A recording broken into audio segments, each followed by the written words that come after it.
Welcome to the Trying to Be Better podcast with Joel and Steve.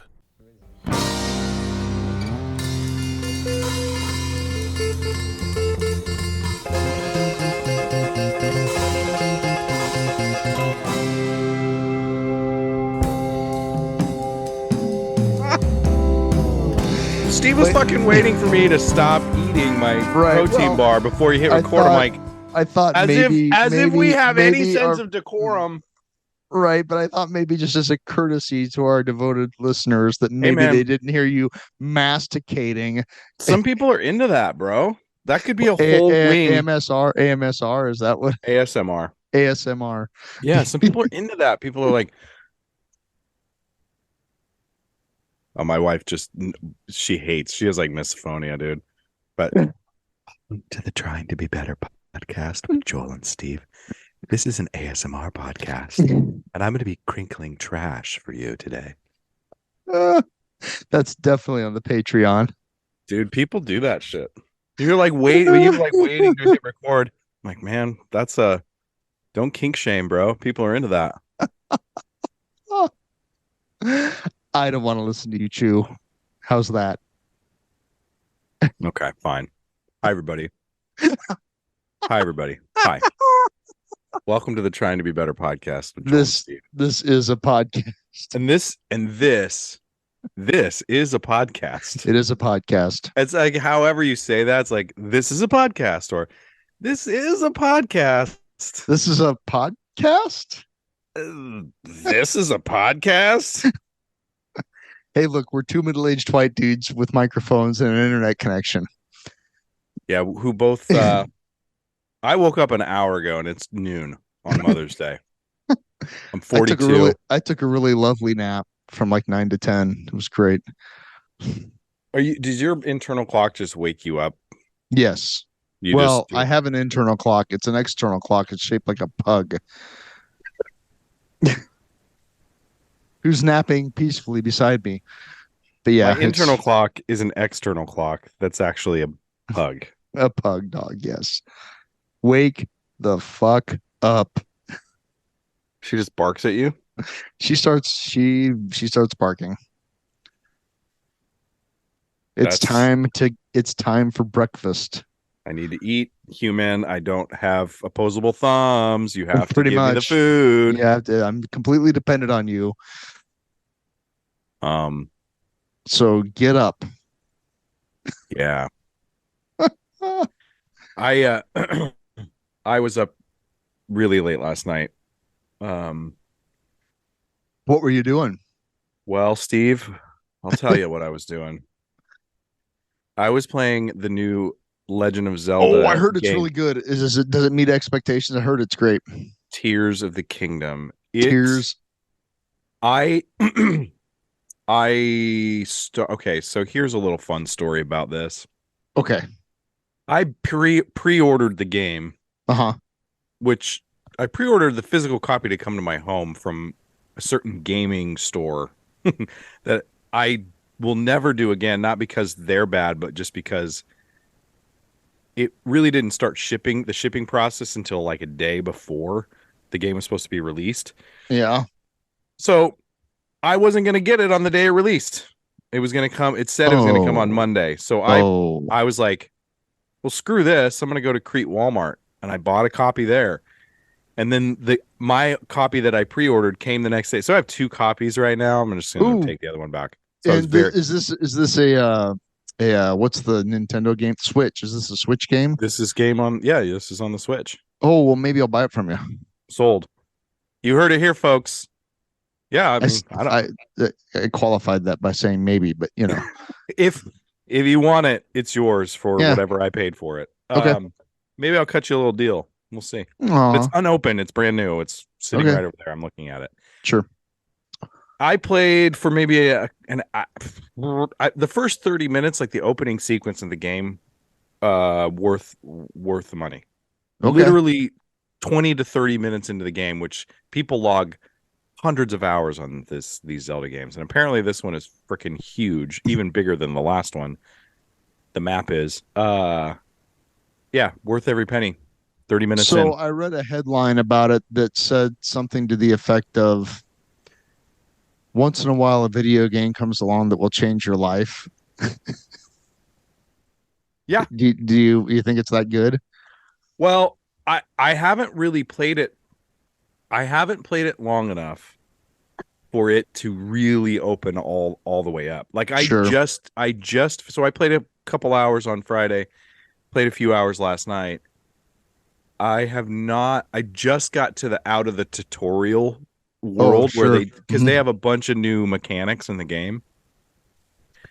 And I just left that spot and shut it down. I was like, oh, it's 3 a.m.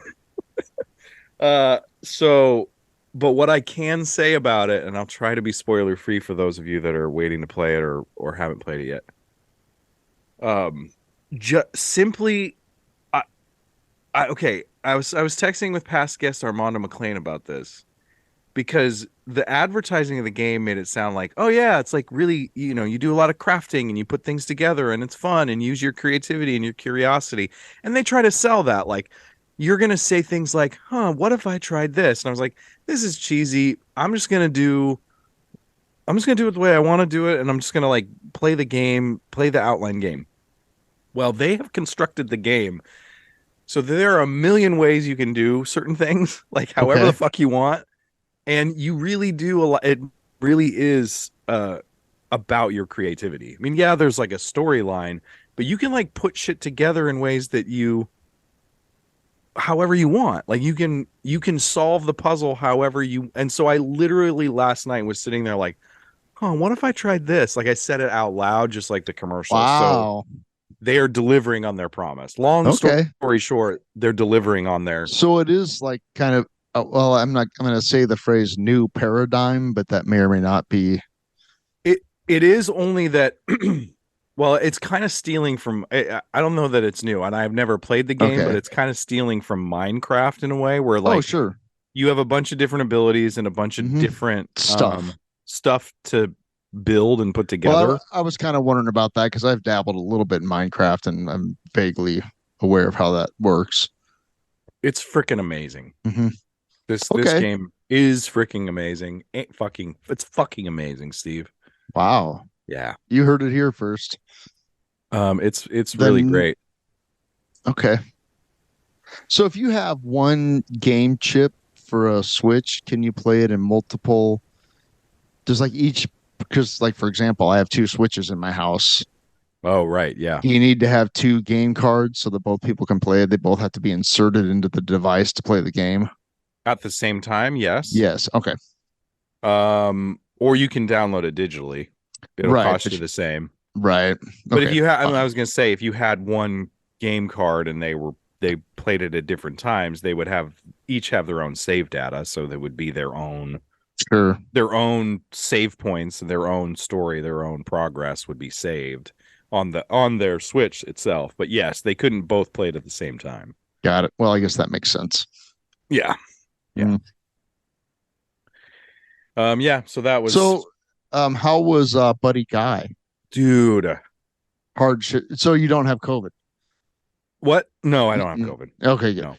No, I don't have COVID. Yeah, Steve and I were supposed to have lunch this week, and we were supposed to have lunch. And you had a sober birthday, and I had a sober birthday, and I was sick. You were sick. No, I don't have COVID, but I have some sort of whatever COVID evolved into. I think that's what I have. I mean, it's gunk. Have you been doing your own research, Joel? Yeah. I watched this really obscure YouTube video with 40 views, and I think I figured it out. Oh my God. Oh, well, good for you. Buddy Guy was great. Buddy Guy is 86 years old.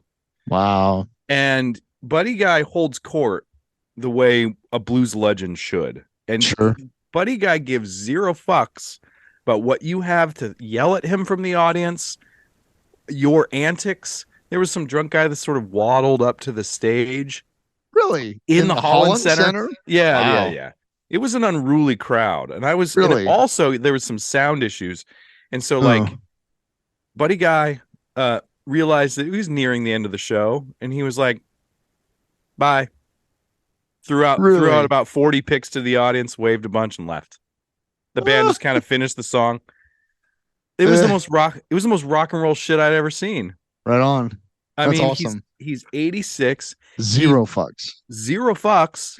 He rips like a motherfucker. I don't know that I guess I don't have a long history with his music. I don't know that he's not like the most technically proficient blues guitarist, right? Yeah, so he like taught that's himself. Ever mattered. Right, yeah. He literally it's like from his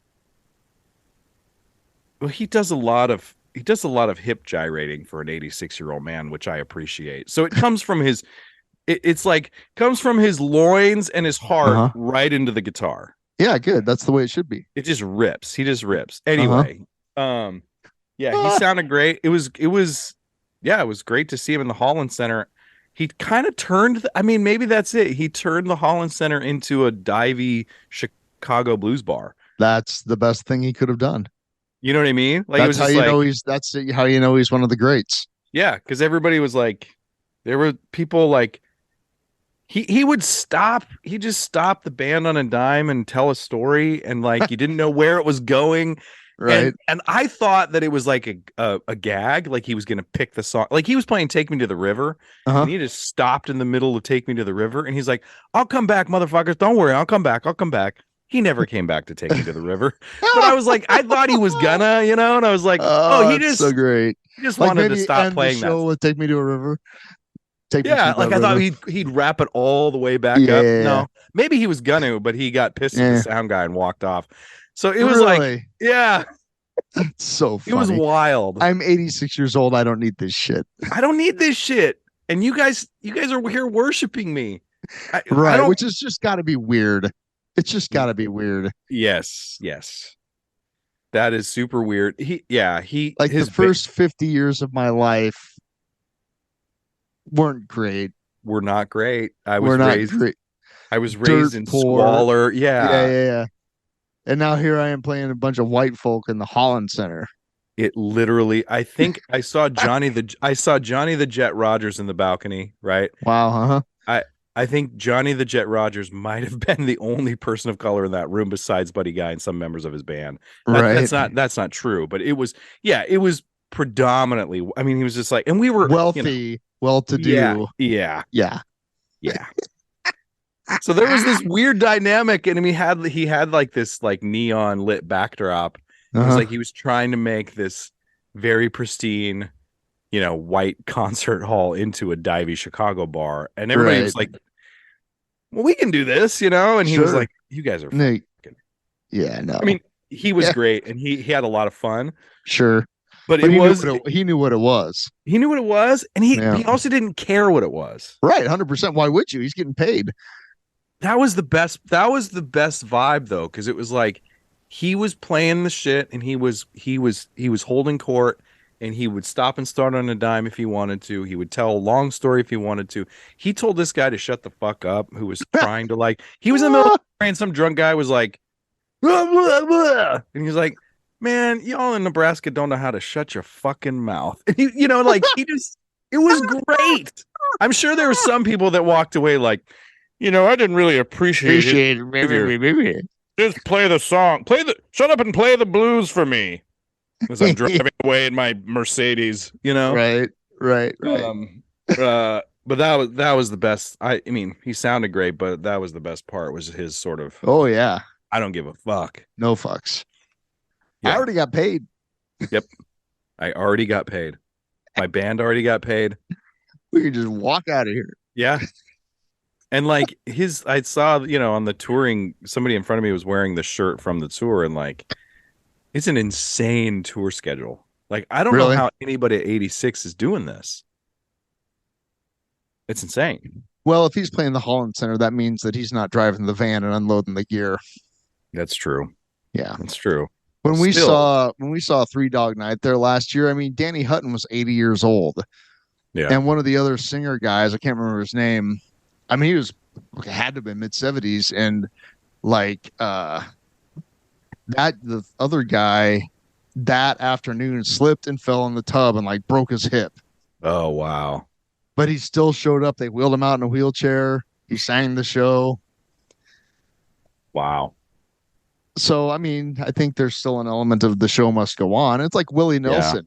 He's 90, Yeah. and last time I saw Willie, which I think was last summer, was that last summer? Yeah, Pinewood. He mostly sat and talked, Mm-hmm. and his son did a lot of the heavy lifting, Mm-hmm. but that's the same kind of deal. It's like you're just there to kiss the ring. Yeah.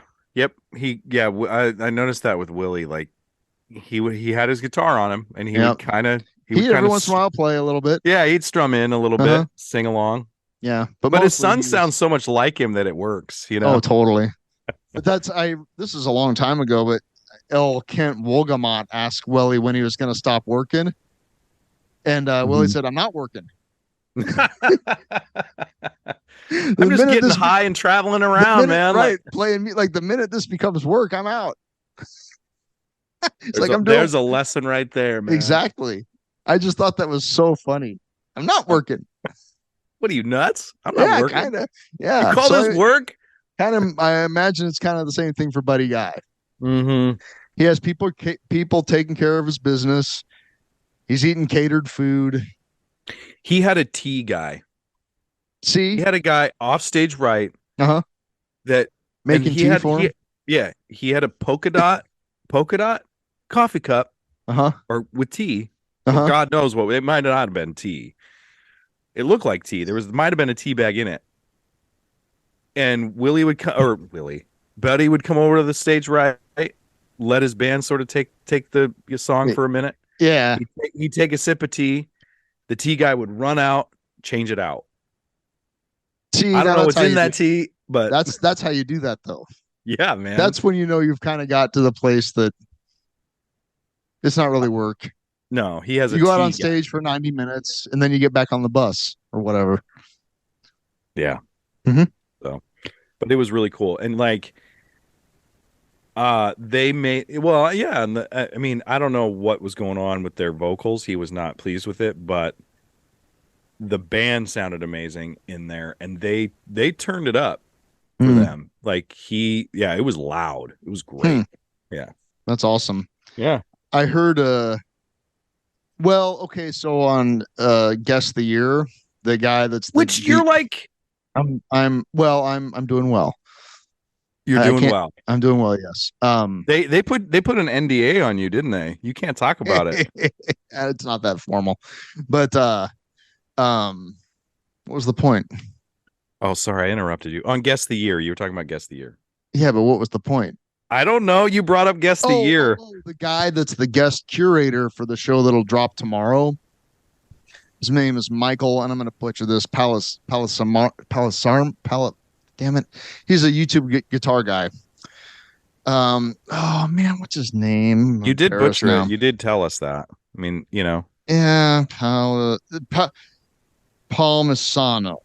Michael Palmisano. He has a I don't know how many YouTube followers. He's got a lot. 491,000. And wow. he also has a website where he does guitar, where he teaches guitar stuff. Mm-hmm. But he's a trip. And he's the guy I sent you those Ween clips of. Yeah, which were awesome, by the way. Isn't that great? Yeah. It's so cool to watch him just be blown away by Diener. Yeah, the transdermal celebration one. He's like, what is he? I did not see that coming. I know, and it's like, yeah, man, some real appreciation for the Ween boys. Yeah, exactly. Musical proficient appreciation for them. But he got the short version of the story is he got to go to the Dead's Cornell thing on the 8th. Oh wow, nice. At Barton Hall. Yeah, and in his recap of it, he complained that it wasn't loud enough. He's like, the sound was great, but it was like it wasn't loud enough. It's like I could just have a conversation with my buddy. Ugh. And it's like, oh God, that's sad. But that's like an indoor track, right? It could be. Oh, it's a field house. Yeah, Barton Hall is basically a dump. They could make that really fucking loud in there. They can make it very loud, uncomfortably loud. Exactly, and they did. I mean, you want it to be. You don't want it to be uncomfortable, but you want it to punch a little bit, Yeah. And he said that it just wasn't, which is kind of weird. Maybe it's on a university campus, right? Yeah, I was wondering if there was like a sound. Yeah, they're like, hey, this building might fall apart if you get above certain decibel levels. Right. Yeah. Like maybe take it easy a little bit. Yeah. But yeah, I listened to some of that. It was pretty good. It was good. Yeah, it was fine. that's kind of all my main takeaway from Dead and Co. Now. It's like, that was fine. That was good. It was good. Yeah, that was okay. It was all right. Johnny Salami had some good fucking solos. Yeah, he plays the guitar.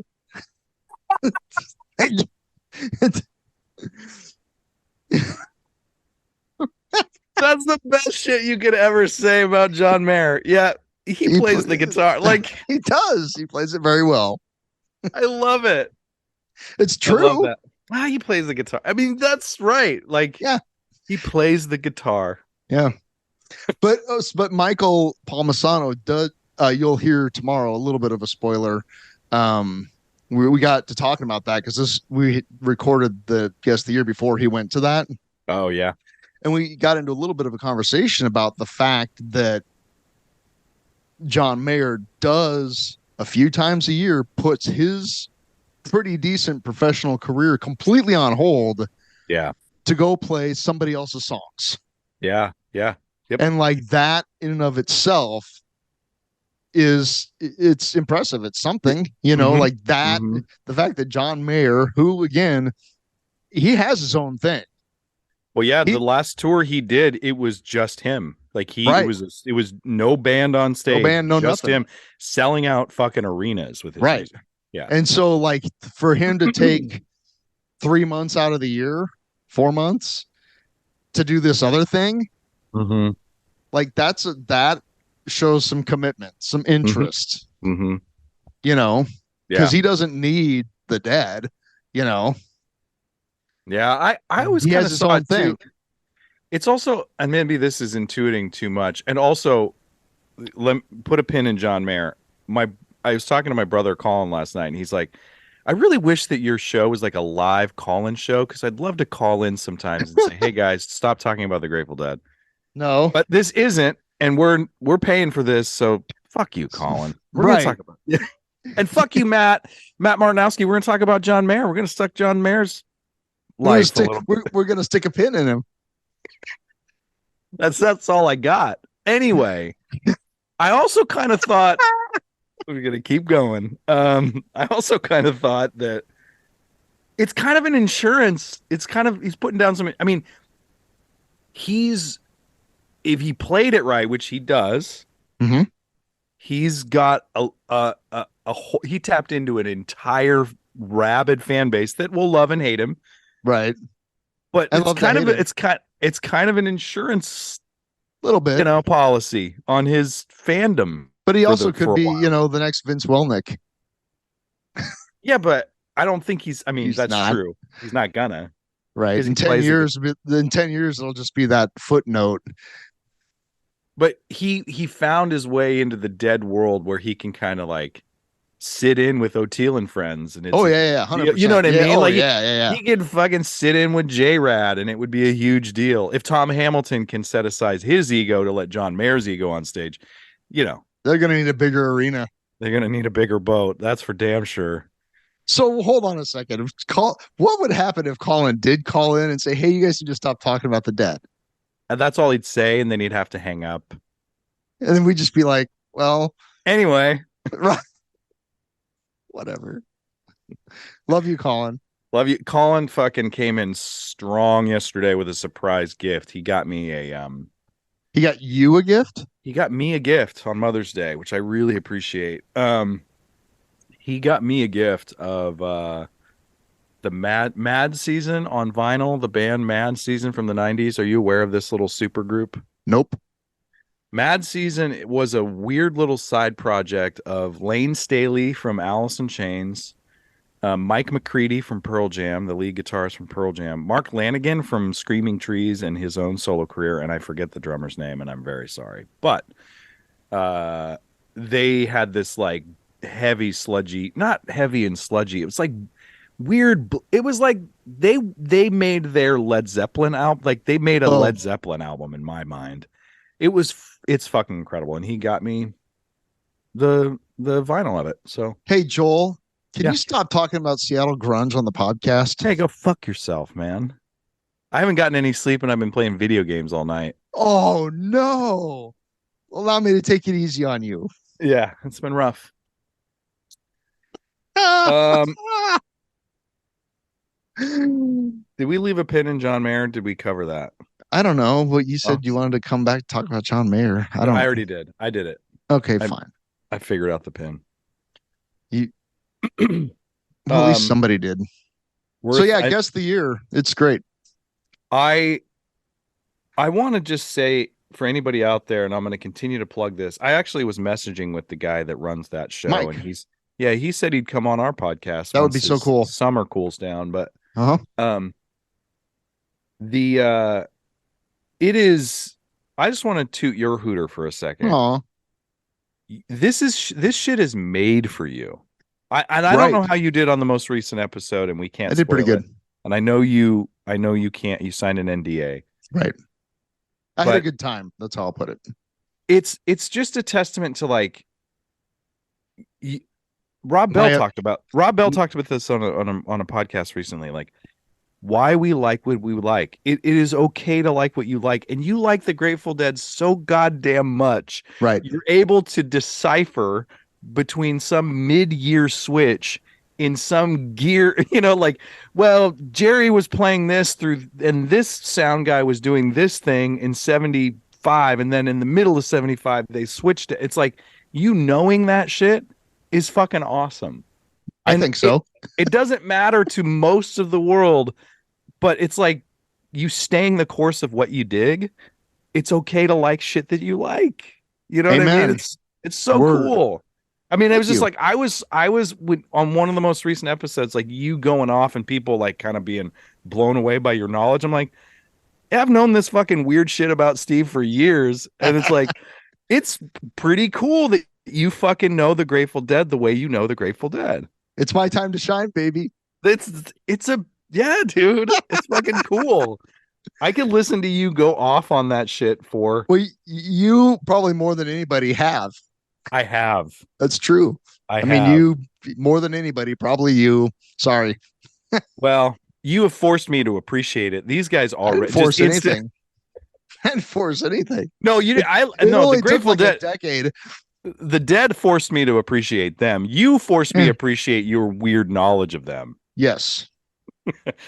And yes, and that is Colin, don't call in.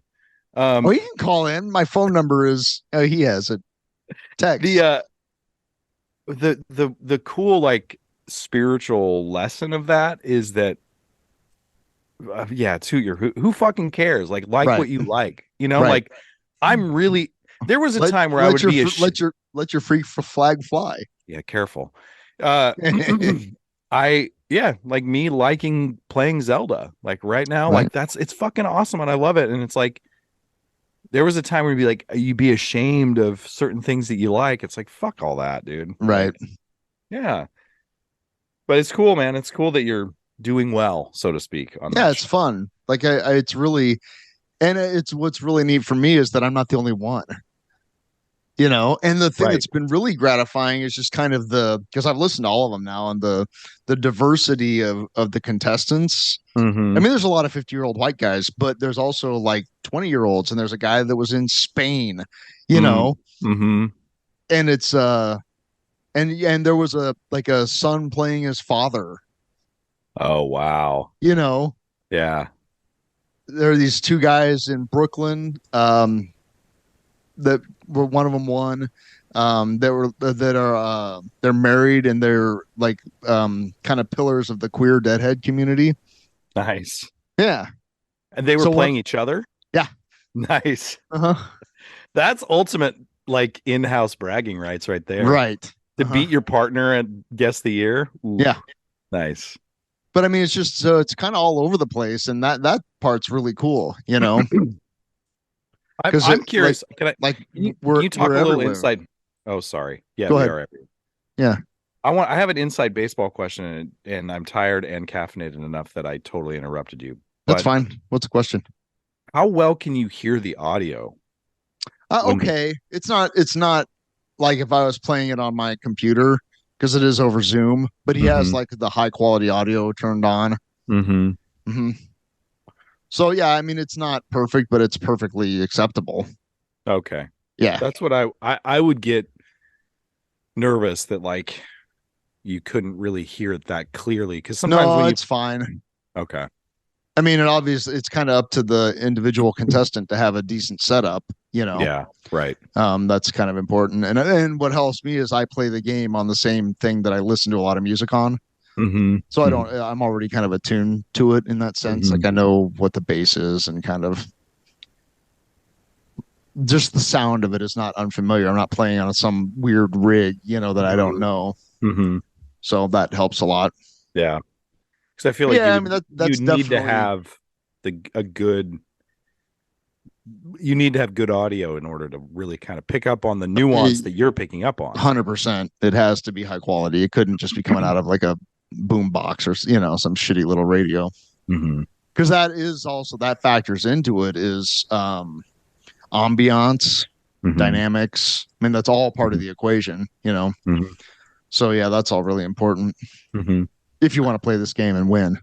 Well, yeah, it's like are they playing? Is that a small little theater? Is it in a bigger concert hall? Is it a fucking arena? Is it an outdoor arena? Like you want? Yeah, well, that's absolutely critical. Yeah, that's definitely part of it, and you know it depends on who's curating the songs because some people want. The last guy he played almost entirely audience recordings.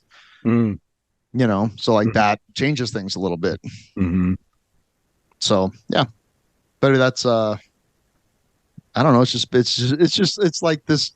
I really do feel like, oh my God, it's finally happening. Yeah, dude, it totally is. And knowing you for as long as I've known you with this sort of specific topic about how the Dead changed and evolved and their gear changed and evolved, like I've heard you rattle off about that before, thinking that, well, in order to be a Deadhead, you have to know that shit. Like, no. you know shit about the Dead that a lot of people don't know. So this game is like really right at your heart center of 100%. Oh yeah. It's just exactly perfect. Yeah. I'm glad it found you. You know what I mean? Yeah. Like, well, I gotta thank Jack Van Cleve, friend and past guest, because he's the one that turned me onto it. Yeah. Yeah. So yeah, I really hope that for Mike's sake, the host, that this gets some traction. You know, that's how long is it? How long has it been going? Just since November. Oh, we just finished this like one season. There's been 30 episodes. Wow. The one that we have in the can that releases tomorrow is the 30th one, and then he's done for the summer. Nice. Which is cool. You know, maybe we ought to do that. Oh yeah, take some time off. We could do that. Well, we do it in smaller chunks. That's true. Yeah. We do. Is he going on tour? Oh, I don't know what he's doing. I have no idea.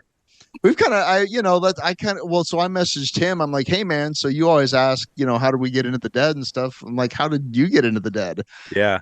Like, and I kind of was joking. I'm like, you know, I don't know. I didn't know Alex Trebek's bio, but I love Jeopardy, you know? Right. Yeah. Like say like whatever, you can be an enigma if you want. He's like, well, I grew up in Marion County, you know, surrounded by the Dead and family and whatever. And now I live in Los Angeles. I'm like, oh, cool. That works. And then he wrote back and said, yeah, maybe I ought to put a bio up somewhere. I'm not really sure where to do it. And I said, well, you know, you can keep it short for now. Save the in-depth interview save that for your GQ interview for when the Dead become media darlings again. Don't hold your breath. Save it for when you come on. TTBB. That's right. Yeah. The really important stuff. We want the real fucking scandalous scoop, man. Right. I don't know. Mike's a really just kind of down to earth dude. I don't know. It'll be too super scandalous. It doesn't sound like it, you know, like it's a simple idea. He keeps it simple. Yes. And it's really enjoyable to listen to. I would be interested if anybody out there listening to us goes to listen to Steve's episodes of Guess the Year, which you should, because it's great. They are amazing. Even if you don't care. Yeah, even if you don't like, even if just you don't from a sociological, standpoint, like what is it with these freaks? That's what I'm saying. Like, could you dig it even if you don't really dig the Dead, just as a trivia show? Because it's interesting. That, and I mean, also everybody gets to tell kind of their story. Yeah, yeah, and they're all great. You know, there's some similarities, but you know, recently two of the last two people I've played with they mostly got into it during the pandemic. Yeah, I heard that. That was interesting. It's like, yeah, well, the pandemic caused me to kind of go in my hole and listen to old. I'm like, oh, that's crazy. That's wild. Yeah. So I love that you got to tell that story about your my company commander tripping balls. Lost it. Had to bail, but bailed and marched off. Like, didn't just run like a maniac. No, about faced and marched off in front of God and everybody. I'm melting right now. I need to march away. Pretty much. Well, he kept it together enough to know that he couldn't just run. Amazing. Yeah. And I don't know. I have no idea where that dude is today. I have no idea. Yeah, it'd be cool to talk to him about that. It would be cool if he remembers. Yeah. But he remembers. I do like that they take the time to not just treat it like pure competition, but to get to know everybody in a little way, and then you guys can have some connection. Like, how did you get into it, or what are you into? Yeah, it doesn't seem vicious. It's not it's not low stakes, but it's. I mean, I think we all have pride and ego at stake. Sure. You know, I mean, that's just human nature, but it's very much a friendly competition. You know, right. And that it definitely, like, you feel that vibe. I mean, there's so much at stake. It's a gentleman's race. 100%. Everybody likes the car they brought to the gentleman's race. You know, they're proud of it. They don't, but they also don't want to wreck anybody else's car either. Right. It's not a demolition derby here. No, it is not. I want to keep my, I want to make like sure David Letterman used to say, this is an exhibition, not a competition. Please, no wagering. Yeah. Although that would be fun to start betting on it. I mean, any competition, I'm sure there's a degenerate gambler that would love to bet on that. 100%. Yeah. Speaking of, have you been to the casino here yet? No, I drive by it all the time. Sometimes I take the route through Denton. Oh. Yeah, because the 77 to 33 to Crete kind of bums me out sometimes. So I like to take weird gravel road routes. Sure. Anyway, so I'll drive by there, and it looks like a casino, right? Sprung out of nowhere. It's not like towering, sure, Vegas casino, but yeah, it's weird. Yeah. Right. I mean, I don't have any desire to check it out. Yeah. Me either. I haven't been like, oh my God, we got to get out there, because I don't care. Yeah. I don't. Yeah. That doesn't toot my hooter, gambling. Me either. I like to play a little cards. I like to play a little poker every once in a while, but right. But I'm not like, I'm down 60 from last week with my friends in a garage, and I got to get back up. I know people like that. Mm-hmm. It's like, how does that? I don't know. Every time I sit down to play cards with people, I go into it knowing the $50 I'm putting down is I vision it in my mind being set on fire. Right.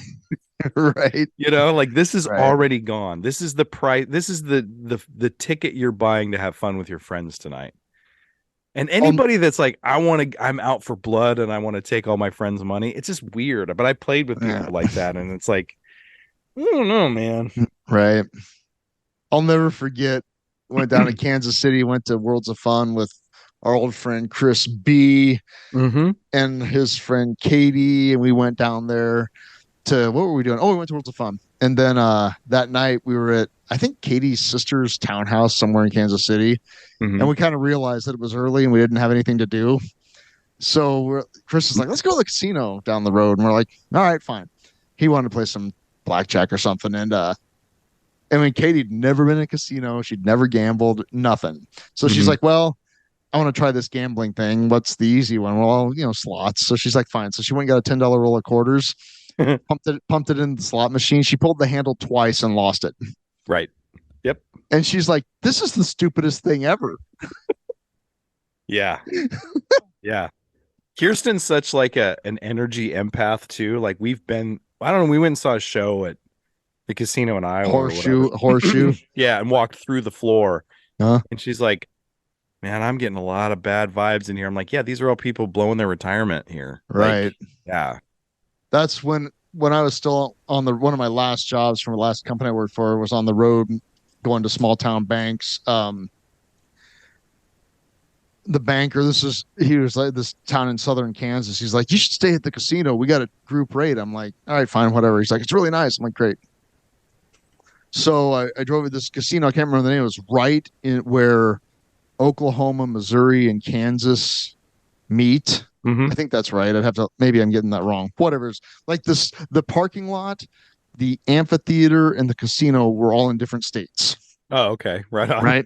Yeah. And but anyway, so and they had this huge like light tower. You could see it was like moths to a flame kind of thing. You could see it from 5 miles away. Yes. And I get there, it's this kind of imposing building. It kind of looks nice, but I'm like, I roll in there like it's like 4:00 on a Thursday, and there's cars in the parking lot, and I go, dude, it was like I had to walk through the casino, of course, to get to the front desk, and it was just death. Yeah. That's what I felt, was just death. Mm-hmm. It was just horrible. I was like, this is fucking gross. And then I get to the front desk, and I got checked in, and I mean, it looked nice. It looked kind of like Cheddar's kind of looks luxurious until you start looking at it closer. You know what I'm saying? Yeah, you're like, this looks nice. You spend about 20 minutes there and you're like, this place sucks. Yeah. So so side note, I lovingly call Cheddar's fuckers. Yo, I know. Okay. Yeah, fuckers. Our audience might know that, so I don't mean to discount anyway, this is kind of so, and like, I go up to my room, and it was pretty nice. It looked nice, but there are these two Native American like warlords, basically, with the big headdresses and stuff. In your room? Yes, it was a big picture. It was like probably 5 feet tall, 6 feet tall, based on the wall, like overlooking the bed, and they're just standing there staring at me, and I'm like, oh, I get it now. Yeah, this is the revenge, right? Yeah. And what was really funny is what I really needed to do was get some work done, but I couldn't because the internet was so bad. It was just good enough, like half a megasecond down, just good enough that you could like log in but not actually do anything. Everything took forever to load. I'm like, this is on purpose. Yeah, totally. Get downstairs, spend the money, dude. Right. I would have been better. I literally would have had a better experience at the Super 8 down the road. Right. It was just awful. You had to walk like a half a mile to get your car.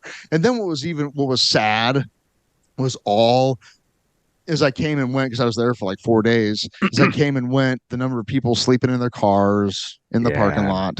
Yeah. And the cars were all just shit junk, and then, somebody's partner or whoever's in the casino, it was just awful. Ooh. It was disgusting. It was so gross on virtually every level. Yeah. It was horrible. Yeah, that's bad. That's icky vibes, man. It was just, I was like, this is so wrong. Yeah. And yet here they are, all the people coming in, Yeah, man. But you could still smoke in the casino. Yeah. So it's just like everybody was just like gray. Not one person in there that wasn't working looked what could be considered healthy, you know? Yeah. And there was lots of people in there. Sure. On like a Thursday. Right. At 3 p.m. Yeah. Anyway, I'm not even being judgmental. It was just gross. Yeah. It's not judgment. It's just like, this is not like when you see, it depends on what you see. Cause I know I've been with people. I mean, obviously we, go way back in our catalog of episodes. Jeremy Everly talks very, very eloquently about process addiction, gambling. Yeah. He's kind of an expert in gambling addiction. He's not kind of, he is an expert. He is the expert. He might be the expert, actually. Yeah. But when you walk into a casino, there's the people that I've been with both, where like with Kirsten, like she sees that side of it, and then you're with people that are like just hear the bells and whistles, right. See the pretty lights. Yeah, they don't see anything else. No, but it's party time. Yeah. That's right. I see possibility. That's because all of the chimes are in the key of C, which is the happiest key. Yeah, I do weirdly love that. Like, Mm-hmm. like I'm really glad that at least they tuned them all together so it's not just complete dissonance. Like, no, it's very intentional. It's the key of C, C major. I think what's it, the Bellagio in Vegas. I've been in there and they like pump a scent throughout the casino that is like it's like vanilla or something. They like literally pump a scent just out to make you calm and feel good. Yeah, baby. It just feels good in here. It feels good. And everything feels like the lighting, like as a theater person, I noticed like the lighting feels like a sunny day. Feels like a sunny day in a room with no windows or clocks. And they're pumping vanilla and everything's in tune to the key of C. Yeah. Free drinks. Yeah, free. Yeah, love it. Mm-hmm. Little Johnny's not going to college, but we could win. This is the day we're going to win it all. That's right. It's all coming back, baby. Ugh. Fuck. Hey, you want to go to the boats? I mean, the last time I went with our friend Chris and met up with a few people before because we were going to play in the Roundup golf tournament that next morning. Oh, So we stayed the night there, and there was people who shall remain nameless that you and I both know that love to gamble. And it was more fun to I threw in on a couple of things, right? I may have spent $40. Right. They were spending a lot more than that and having a great time doing it, but I was more entertained by them. By their, hormonal response to gambling. That was the show for me, Right. So, no, I don't want to go to the boats. No, I don't. Fine. I burn money in other ways. I burn money on buying 2 copies of the same game. Okay. Sure. I understand. Concert tickets. That's what I burn money on. Yeah. Are you going to Boulder? Back to the Dead. I don't have tickets yet. I don't know. I talked to some friends. I don't know. I'm definitely gonna go see J-Rad. I think I need to buy those. You're gonna be there anyway. Yeah, you need to get tickets for that. Red Rocks. That's gonna be insane. That's in a few weeks. That's like you need to get cracking on that. June 3rd. I wonder if that's sold out yet. It's not when I checked yesterday, but best get cracking, crack-a-lacking. Yeah, you don't want to miss that. No, I almost wish I was doing that instead of the Dead at Boulder. I don't know. I may just do that. I think it'll be faster. That's for sure. We can count on that. It'll have a better tempo. Yeah. The only thing it won't have is the beam. It won't have the beam. Yeah. I'm excited for the Flaming Lips. Are you gonna go to see the Lips at Omaha? The Steel House? Yeah, dude. I hear that place is pretty dope. I think it's basically the Mission Ballroom in Denver in Omaha. Which is a good thing. Yeah, it looks like a cool place. Yep. I don't know. I probably should. When is that? I don't know, June 14th or something, June 15th, somewhere in there. It's pretty close to lots of stuff going on in June. I don't know. Maybe we'll see. Okay. But who are you going with? Hey, we can talk offline about this. Going with my wife, Steve. I'm not ashamed to admit it. Hi, Kirsten. I'm not going to third wheel that. I mean, we're a good time if you want to. Just saying. Okay. We may stay in Omaha so you can meet us there. Okay, fine. We'll see. Yeah, I don't know. Well, I'm excited to hear your guess the year episode drop tomorrow. Yeah. Tomorrow night. Good time. It'll be up tomorrow morning. Okay. I think it drops like 5 a.m. or something. Well, will Steve defend his title or not? Check in on Tune in and find out. Yeah, there's a lot at stake. Sweet. It's a big deal. I want you to spoil it all, but I won't ask you to do it. Nope. All right, fine. Well, did we do it? I think we did it. We did something. All right, we did. I'm glad we did it. Happy Mother's Day, Mom, and all the moms. Yeah, happy birthday to all the people for whom Mother's Day is difficult for one reason or another. We see you, and yep, yep, and all the people who couldn't be mothers, choose not to be mothers. With the birth mothers out there, that's got a special place in my heart. To Mother Earth, if I can get weird for a second, sure. You know? To the mothering instinct in all of us, to having to mother ourselves sometimes, to nurturing your own needs, to nurturing others' needs, to being nurtured by others' goodness. Happy Mother's Day. Happy Mother's Day. Yeah. Right on. Toot your hooter. Toot your hooter. Damn it.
Lagerfnuss.